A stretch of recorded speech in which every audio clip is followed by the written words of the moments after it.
Fala galera, tudo certo? E aí, minha gente, tudo certo por aí também? Começamos mais um Conexão Cultura e o programa tá cheio de dicas culturais pra, agitar sua semana, viu? É isso aí, ó. Então já abre o bloco de notas do seu celular, ó, porque tem muita coisa boa aqui hoje, para todas as idades. Você já brincou de perna de pau? Tem um grupo de São Paulo que é especialista nessa expressão artística e fez uma passagem aqui pro São José. O repórter Jefferson Santos foi conferir. Tem também uma iniciativa que une cultura, afeto e muita criatividade para encantar o público infantil e emocionar os adultos também, viu? A gente vai ver como foi o desenvolvimento dos 10 videoclipes em animação 3D que celebram os 35 anos da Companhia Cultural Bola de Meia. No Sessão Pipoca de hoje, a dica é para quem curte histórias intensas e baseadas em fatos reais. A minissérie Chernobyl mostra os bastidores de um dos maiores acidentes nucleares da história. E se você adora mergulhar em boas histórias, não pode perder o quadro Tem na Biblioteca de hoje, que vai trazer uma dica de leitura fresquinha para você. Você quer então se inspirar, descobrir eventos, mergulhar no mundo da cultura? Então, chegou a hora de se conectar com a gente, porque o Conexão Cultura tá no ar.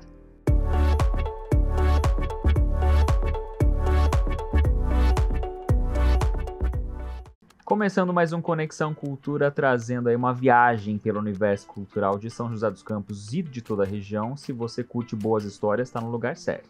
É isso, ó. Então se você perder alguma informação no decorrer do programa, saiba que pode procurar lá no nosso canal do YouTube, viu? Em youtube.com/@TV Câmara SJC. Além de acompanhar toda a programação, também em TV aberta pelo canal 12.3. É isso. Agora, Fernanda, vem cá, me fala uma coisa. Você já brincou de perna de pau alguma vez na vida? Opa, muito, adorava, viu? É uma prática que transforma o corpo e a carreira de muita gente, né? Até o pessoal do circo, né? Sempre bem lembrado. E eu fiquei sabendo que quem se aventurou nesse brinquedo foi o nosso repórter Jefferson Santos, não é isso? Ele se aventurou. Uma trupe de São Paulo revive essa prática circense e fez uma passagem aqui pela nossa região. Aí o Jeff foi até eles para mostrar as técnicas do uso das pernas de pau como uma expressão artística. Então, bora assistir juntos essa arte que encanta e conecta gerações. Pernaltas. Você já ouviu essa expressão? Bom, nesse espaço cultural em São José dos Campos, logo fica fácil descobrir. É isso mesmo, a prática de andar com perna de pau. Em uma atividade externa no Parque Vicentina Aranha, crianças e adultos se arriscaram. E haja equilíbrio, hein? Essa vivência com a perna de pau foi feita pela Trupe Baião de 2, um grupo de artistas circenses de São Paulo que faz estudos e atividades com esse tipo de instrumento. Nesse projeto, a arte, em forma de equilíbrio e conexão, passou por várias cidades do estado. A perna de pau é uma prática milenar e conhecida principalmente por pessoas mais antigas. Mas esses artistas, aqui e lá do alto, querem resgatar memórias e unir gerações. Nesse projeto específico, a gente está circulando, levando o espetáculo de nome Pernaltas. A pessoa que anda na perna de pau a gente chama Pernalta. E estamos levando também uma vivência intergeracional, que é para quem quer vivenciar a perna de pau ou para quem já vivenciou, porque tem muitas pessoas que experimentaram a perna de pau nas suas próprias casas, terreiros, inclusive confeccionando, e conectar com as novas gerações que estão experimentando esse brinquedo pela primeira vez.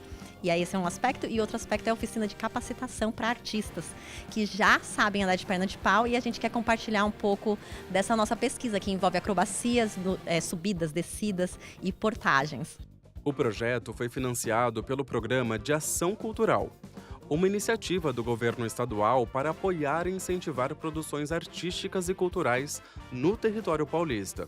Em São José, além das apresentações com o público em geral e oficinas com artistas, teve também atividades com pessoas surdas, com a ideia de abranger vários públicos, permitindo essa vivência humana e interativa. No Pernaltas, a gente pensa a perna de pau e os pernaltas como protagonistas, né? Então a gente quer muito mostrar a perna de pau como esse brinquedo que atravessa gerações, mas não só. Como ele, enquanto objeto ancestral, que está conectado também com o desenvolvimento humano, quando o ser humano encontra a verticalidade e ele vê essa possibilidade de enxergar mais longe, de ver mais alto, de por isso enxergar os perigos e ver as coisas antes, imediatamente também vem o desejo de ver mais alto, porque a gente não se conforma, a gente sempre quer mais, né? E então a gente fica imaginando que a pessoa subiu numa árvore e pensou como é que foi para andar, aí foi criando uns galhos tal, e foi sempre encontrando um caminho de ser mais alto, e também como uma forma de desafio, como uma forma também de segurança, como uma forma de atravessar terrenos alagadiços. E isso também acontece em algumas comunidades africanas até hoje no continente africano, e a gente também encontra isso como para um eixo de conexão com essa perna de pau, esse objeto ancestral. Então a gente acha que falar da perna de pau é falar sobre ser humano, sobre os nossos desejos de experimentação, de voar de repente, de manter essa conexão profunda com a terra, né? Porque a perna de pau, por mais que nos deixe distantes do chão, para caminhar na perna de pau, a gente tem que ter uma forte conexão com o solo. Então, eu acho que é como se fosse uma antena que conecta com o centro da terra, sabe? Porque ela nos relembra do quão humano nós somos. Eu me arrisquei a andar de perna de pau. E essa me deixou com uns 2 metros de altura, mais ou menos. E, gente, vou falar pra vocês que não foi nada fácil. É uma mistura de várias emoções, como medo de cair, vontade de conseguir se equilibrar e andar. Mas quem se deu bem mesmo, pelo menos melhor do que eu, foi o repórter cinematográfico Rafael Santos. De qualquer forma, valeu a experiência. Esse projeto abrangeu também pesquisas e desenvolvimentos cênicos com o uso da perna de pau.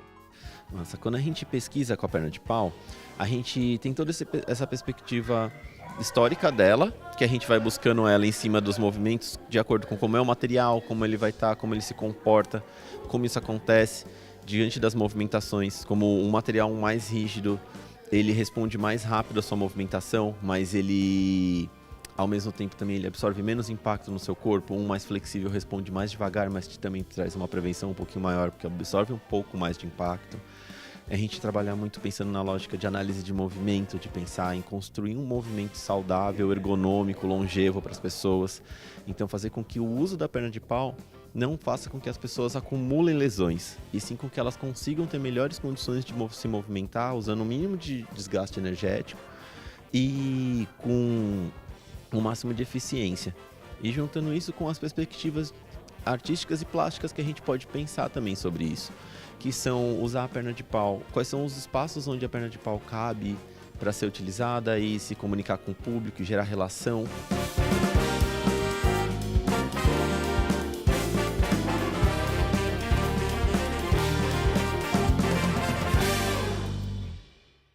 Que delícia essa arte, né? Reviver, me deu saudade de praticar de novo essa arte, né? Essa prática. É uma brincadeira muito divertida também, né? Quando era criança tinha bastante ali na hora do intervalo da escola. Sim. A gente brincava com aqueles pés de lata também, sabe? Exato. Muito Boa, com as divertido. cordinhas. Muito bom, muito bom. Surpreendente, né? E ó, você sabe o que também vai surpreender você? Vou te contar agora. Além do equilíbrio, da força, tudo que tá te esperando no próximo bloco também são as dicas dos quadros Tem na Biblioteca e Sessão Pipoca.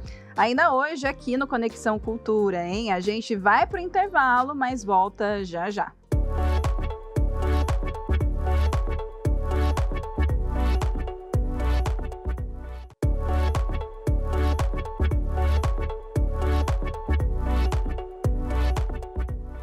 Voltamos com Conexão Cultura e ó, já vai se ajeitando aí no sofá, porque o Sessão Pipoca de hoje vai trazer uma história intensa, real e que marcou o mundo todo, minha gente.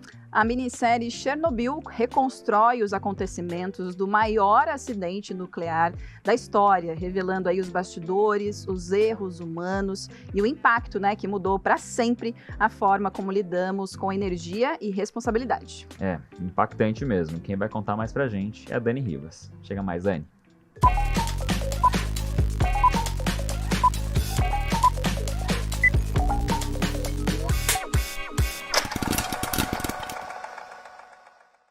minha gente! Vocês estão bem? Olha, o cinema e a arte são fundamentais para a formação de um ser humano, de toda a sociedade, não é mesmo?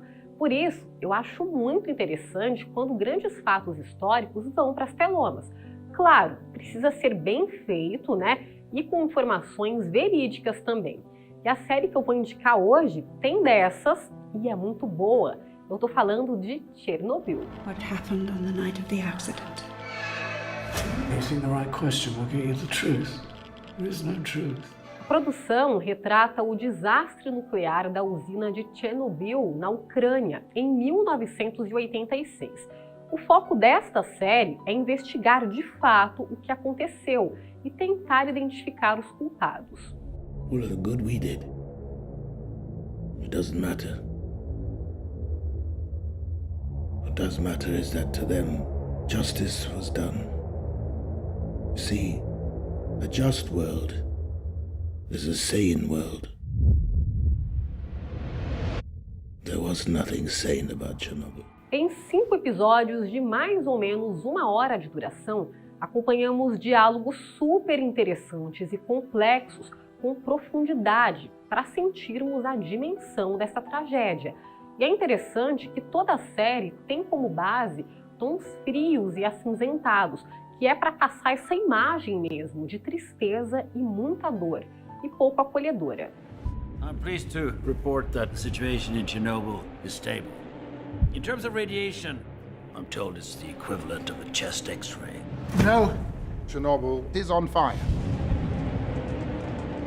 And every atom of uranium is like a bullet, penetrating everything in its path. Metal, concrete, flesh. Now Chernobyl holds over 3 trillion of these bullets. É uma produção completa, muito, mas muito boa mesmo, e que nos faz revisitar um passado sombrio da humanidade. E é importante que essa história seja lembrada, né? E que essas vítimas não sejam esquecidas. Só para reforçar, essa série é baseada em fatos reais, mas há elementos fictícios que foram acrescentados à trama. Some of them will not stop firing for 50,000 years. Tell me how to put it out. You are dealing with something that has never occurred on this planet before. Para quem não sabe, o desastre nuclear de Chernobyl foi o pior da história, liberando 400 vezes mais material radioativo do que a bomba atômica de Hiroshima, no Japão.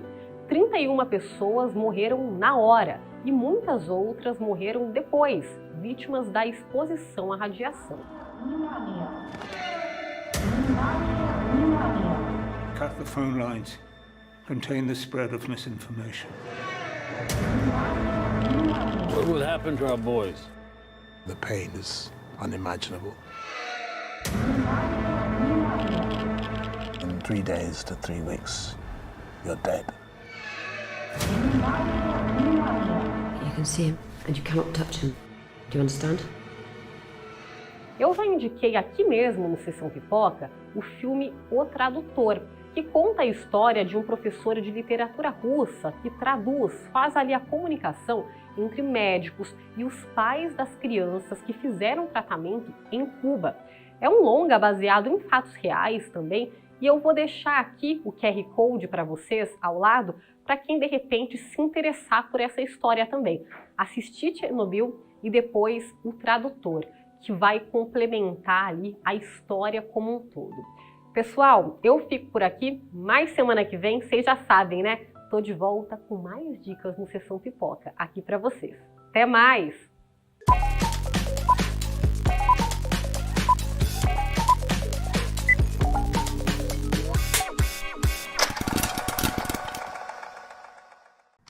Agora é a sua chance perfeita de descobrir novas histórias, autores e se perder ou se encontrar ali, né, entre as páginas dos livros. Se encontrar é melhor, né? Bora então conferir mais uma dica de livro no Tem na Biblioteca.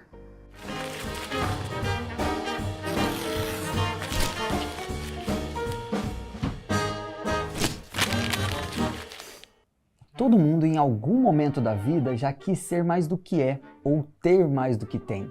Ah, eu tinha que ser mais corajoso Eu tinha que entender melhor meus sentimentos, ser mais maduro, eu tinha que ser mais inteligente. Pois é, eu tô filosofando aqui, mas é porque isso tem tudo a ver com o livro de hoje. Esses mesmos questionamentos são feitos por Dorothy, o Espantalho, o Homem de Lata e o Leão em O Mágico de Oz. E esse livro tem na biblioteca. A visita de hoje foi na Biblioteca do Centro da Juventude, que fica na rua Aurora Pinto Cunha, número 131, no Jardim América. E o mais legal daqui é que há pontos de barganha literária. São essas casinhas onde você pode deixar um livro que já leu e pegar outro. É uma iniciativa muito legal para incentivar a leitura. Mas agora vamos ao livro de hoje. Publicado no ano de 1900, O Mágico de Oz conta a história de Dorothy, uma garota que vive no Kansas. Ela e o seu cãozinho Totó são levados por um ciclone para uma terra mágica. Lá ela embarca numa jornada para encontrar o grande mágico, acompanhada de 3 personagens inesquecíveis: o Espantalho, que quer um cérebro, o Homem de Lata, que deseja um coração, e o Leão Covarde, que está em busca de coragem. O Mágico de Oz é aquele tipo de livro que parece uma fantasia bobinha, tem uma linguagem simples, é um conto para crianças, mas é muito mais profundo do que aparenta. Para os pequenos vai ser bastante interessante porque aqui tem uma aventura muito legal. E para os adultos também é bem interessante porque ele leva a várias reflexões bastante profundas. E o mais interessante é que toda vez que você lê, você encontra significados diferentes. A trama faz a gente refletir sobre a busca de coisas que já conquistamos, mas não percebemos. Dá uma olhada nesse diálogo entre os protagonistas em um campo de flores. Não são lindas? Perguntou a garota enquanto aspirava o aroma das flores. Acho que sim, respondeu o Espantalho. Quando eu tiver um cérebro, imagino que vou gostar mais. Se eu tivesse um coração, sei que ia amar essas flores, acrescentou o lenhador de lata. Aqui fica claro que o Espantalho já admirava as flores mesmo sem um cérebro, e o Homem de Lata já amava as flores mesmo sem um coração. Frank Baum era de família rica, mas teve uma história bem maluca. Ele teve um empreendimento de troca de selos, foi criador de aves exóticas, teve um bazar também que foi à falência, enfim, uma coisa mais maluca do que a outra. Depois de várias tentativas e falir várias vezes, ele virou repórter e vendedor ambulante. Foi só depois dos 40 anos de idade que ele publicou seu primeiro livro de sucesso. O Mágico de Oz veio alguns anos depois. Apenas 2 anos depois da publicação do livro, O Mágico de Oz virou uma peça musical e foi parar na Broadway. Mas foi em 1939 que a história ganhou o mundo com o filme estrelado por Judy Garland. Um clássico absoluto, lembrado pela qualidade dos figurinos, cenários e canções, mas também por polêmicas absurdas que vão desde o abuso psicológico até graves acidentes de trabalho. Frank Baum tentou de tudo na vida e fracassou em quase tudo, mas deu certo quando voltou a fazer o que amava desde criança, que era escrever. No fim das contas, O Mágico de Oz também é sobre isso. A gente se perde, se reinventa e entende que a maior conquista não está no fim da estrada, mas no caminho que a gente percorre para chegar até lá.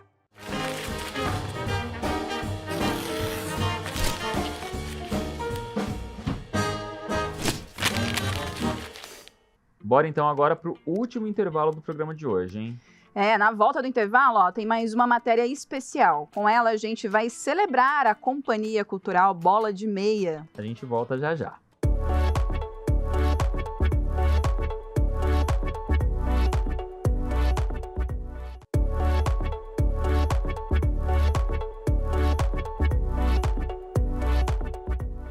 Estamos de volta com Conexão Cultura e bora com mais uma matéria repleta de história, hein? História para contar e história que marca várias gerações. A Companhia Cultural Bola de Meia está celebrando 35 anos de existência com videoclipes em animação 3D.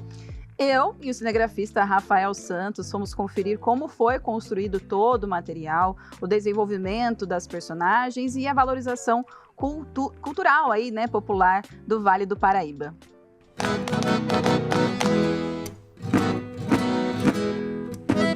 Com leveza e poesia, A canção convida o público a olhar a vida do alto, como um passarinho que bate asas e encontra beleza até nas pequenas coisas. Há 35 anos, a companhia Bola de Meia transforma arte em afeto, com músicas que encantam gerações, misturando tradição, criatividade e brasilidade. A gente resolveu pegar músicas mais importantes, as músicas que mais marcaram das produções deles, né, para a gente construir videoclipes animados, né, para fazer essa homenagem aos 35 anos do Bola de Meia. Para conseguir viabilizar isso, eu escrevi um edital na Lei Paulo Gustavo, tendo o projeto aprovado, que já é uma conquista muito legal, a gente já ficou muito feliz nisso, né? E aí foi um ano inteiro de produção, assim, foi um projeto longo, um projeto, né, bem desafiador. Eu acho que foi o maior projeto que eu tive como diretor, assim, né, produtor. A produção, ela visava produzir 10 videoclipes. Então, nossa, 10 videoclipes é bastante coisa, mesmo que os videoclipes sejam curtos, né? Os videoclipes têm 2 minutos, por volta de 2 minutos cada videoclipe. Só que, né, imagina isso 10, né? E aí cada videoclipe tem coisas diferentes, elementos diferentes, personagens que às vezes aparecem, né? Então tudo isso envolve toda uma construção complexa, assim, né? Cada videoclipe traz um universo próprio, convidando o público infantil para brincar, cantar e mergulhar em histórias que alimentam a fantasia e o gosto pela cultura brasileira. Além disso, a iniciativa valoriza a infância e a cultura popular do Vale do Paraíba. E a etapa que eu acho que é mais complexa, assim, essa etapa de modelagem dos objetos e personagens, né? E a junção disso tudo nos cenários. Apesar de ser tudo 3D digital, né, a gente tentou trazer uma estética bem orgânica. Ela tenta parecer massinha, tenta parecer bonequinhos mesmo. E no final das contas é como se fosse mesmo, sabe? Dentro do programa é como se fossem bonequinhos mesmo. Eles têm os bonequinhos ali dentro, a gente mexe um pouquinho cada pedacinho deles, né? É quase como se fosse um stop motion, né? Uma técnica de stop motion. As luzes a gente coloca no espaço também, né? Distribui as luzes no espaço. Então, é um trabalho, apesar de ser digital, ele é bem manual, assim, né? Não tem IA, né? É um projeto bem assim, né? E isso tem a ver também com o espírito do Bola de Meia, né? Tem a ver com isso, assim, o Bola de Meia tem esse foco no resgate da cultura popular, sabe? Então a gente foi trazendo vários elementos que tem a ver com Bola de Meia. O Bola de Meia, inclusive o nome Bola de Meia, né? Vem um pouco disso, né? Dessas brincadeiras antigas que se faziam, né? As adoráveis personagens inspiradas nos integrantes do grupo e animadas em 3D foram pensadas para estimular o olhar criativo das crianças e fortalecer o vínculo com a arte desde cedo. O projeto envolveu mais de 20 profissionais, a maioria formada no curso de Artes e Mídias Digitais que o Lucas ministrava em uma faculdade. A Maria Paula é uma dessas pessoas. As referências principais foram os integrantes, né, ali do Bola. Então a gente tinha que ter trazer essas características deles, né? Então qualquer coisa que fosse uma característica tinha que ser. Então desde o cabelo, roupa, estilinho de cabeça, corpinho, então isso tinha que trazer. Quando eu fiz os concepts, né, sempre, pelo menos pra mim, os primeiros concepts são sempre muito genéricos, né? Então vamos fazer vários estilos de cabeça, vamos fazer vários estilos de corpo, vamos fazer comprido, pequeno, grande, vamos ver o que vai ser mais afunilado, né? Então vai fazendo essa coisa de, eu gostei mais desse, gostei mais daquele, vamos misturar esse com aquele. A gente mistura os dois, a gente vê que dá um personagem legal, não, esse é o estilo. Definindo o estilo, você consegue fazer os outros muito mais fáceis, né? Porque você já tem mais ou menos que o olho vai ser uma linha e uma bola. Não vai ser tipo um olhinho só com uma bolinha. Então você já tem essas definiçõezinhas, você já consegue fazer com que os outros saiam mais facilmente, né? Um dos destaques é Catira do Passarinho, lançada originalmente em 1997, no álbum Vale Encantado. O videoclipe já ultrapassou mais de 200 mil visualizações no YouTube. A canção que traz a catira, uma dança típica do interior do Brasil e muito presente na cultura caipira, é de autoria dos fundadores Jaqueline Balgratz e Celso Pan. A história da catira é uma história à parte, né? Porque a Catira do Passarinho é uma música que fez muito sucesso, né? Assim, a gente vai em qualquer parte do Brasil, as pessoas conhecem, né? Principalmente pessoas que trabalham com escola. Um dos vídeos nossos que a gente gravou há quase 15 anos atrás bombado no YouTube, né? Só que a gente não esperava que a animação ia bombar, né? Porque como é uma música já bastante comum, o pessoal conhece e tal, mas foi essa surpresa, né? Então foi bem legal. E a catira tem essa história do bola de meia, quer dizer, a gente queria trazer, né, essa expressão popular daqui da região do Vale do Paraíba, que é uma expressão bastante significativa, que é uma dança, né, que é a catira, que a gente inclusive aprendeu com o Zé Mira, né, e o saudoso Zé Mira, e a gente fez a catira para fazer essa conexão mesmo da cultura popular e trazer a cultura popular para a criança, né? E as pessoas pensam que é uma música de cultura popular, e não é, né? Tem autor, a gente é autor, né? Com isso, a força da tecnologia e a leveza da infância fazem com que a história da Companhia Bola de Meia prove que tradição e inovação podem continuar encantando novos públicos e reafirmando o poder transformador da cultura popular brasileira. Esse ano eu voltei a dar aula e eu estou mostrando, né, para as crianças os vídeos e elas estão adorando, né? O retorno das crianças é muito importante, né? Eu acho que é o mais importante, né? Que é o retorno delas, porque ver uma criança que nem conhecia a música, né? Eu lembro que eu apresentei a Catira do Passarinho, mas já tinha o Papai Noel Tropical. E eu não mostrei o Papai Noel Tropical para a minha turminha, né? Vieram uns 3 cantando, não, a gente quer cantar o Papai Noel Tropical. Mas eu não ensinei essa música. Mas eles aprenderam no vídeo, né? E aí poder contar histórias, por exemplo, né? Que nem contar a história da figureira, né? E aí até tem uma coisa interessante, que eu até vou pegar 2 coisinhas aqui, que é a história da figureira, eu começo contando, mas eu começo contando com 2 flautas, né? E aí a introdução da música, toco 2 flautas ao mesmo tempo, e fica assim, ó.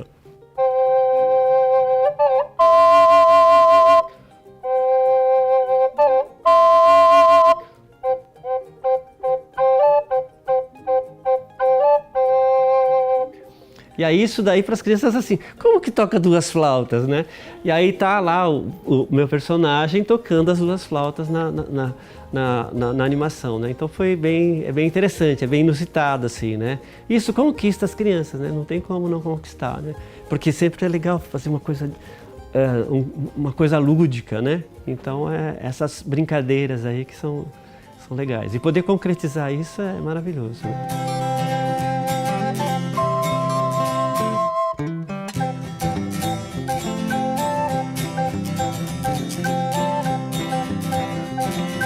Mão que amassa o barro, que se lambuza e escorrega pelos dedos da imaginação. Mãos cheias de sentimentos, ágeis e sensíveis, mãos de criação. Caso você queira rever alguma das nossas reportagens, corre para a internet, youtube.com/@tvcâmarasjc, o mesmo arroba também para nossa rede social, tá? Você fica por dentro de tudo que a gente está postando lá de bastidores. É isso, beijo, até semana que vem. Até, tchau, tchau.